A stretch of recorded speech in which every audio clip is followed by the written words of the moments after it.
To begin our clay turtle, we're gonna break our clay just by squeezing it and pulling into two parts that are about the same size.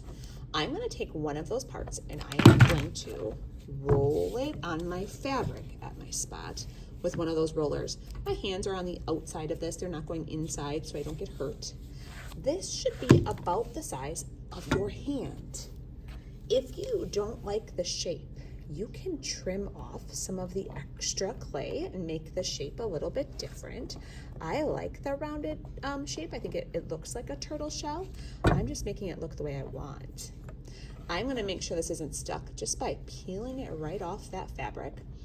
And now I get to use the tools at my table to make an awesome texture. There's lots of different things you can use at your table. If you put something in your clay and you don't want it, you can just rub it off. So maybe I'm going to do a pattern. This stamper had a different design on the other side. That's kind of cool. There's marker caps. There's even little cutters. You don't want to cut the clay. You don't want a hole in it. So if you use one of these shapes, I know we've used these before, you would gently just kind of rock it back and forth in the clay to get that shape. I'm gonna make my shell symmetrical, the same on both sides. You don't have to do that. I know these marker caps look kind of cool when you roll them. So this is the shell of our turtle. Do a couple more things, tiny little holes. My next part, I'm gonna take this and kind of set it to the side. I have to make 3 of those coils. So I'm gonna take a clump of clay. These are about the size of a golf ball, if you know what a golf ball is, or a ping pong.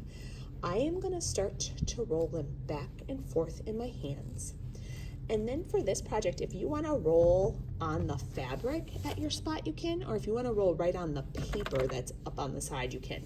So the coils, my fingertips are starting on the coil and it's going to roll all the way down my hand. It's all the way down here and back and forth.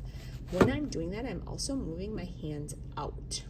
I'm noticing a little crack. I'm just gonna rub that together. This coil has to be longer than the shell. Just a little bit, that's pretty good. I wanna try to get 3 coils that are about that same size. You can use 1 or 2 hands, rolling it all the way up and down your hand. Let's see, did I get it about the same size? Looks good. And my last one, back and forth. If I just rub in the same spot over and over, it's gonna be flat. When it moves on my hand, that's when I get a nice round coil. Once it gets long, I almost need 2 hands to finish it. All right, these are about the same length. Now I have to attach them to my turtle shell. I'm gonna flip my shell over carefully. And what I'm gonna do is make an X. So if you actually wanna draw one or use a tool to draw, I am going to use one of those toothbrushes with water. I am scratching my clay and making it wet. That's our clay glue. I am crisscrossing that, so I slipped and scored, that's what the toothbrush was.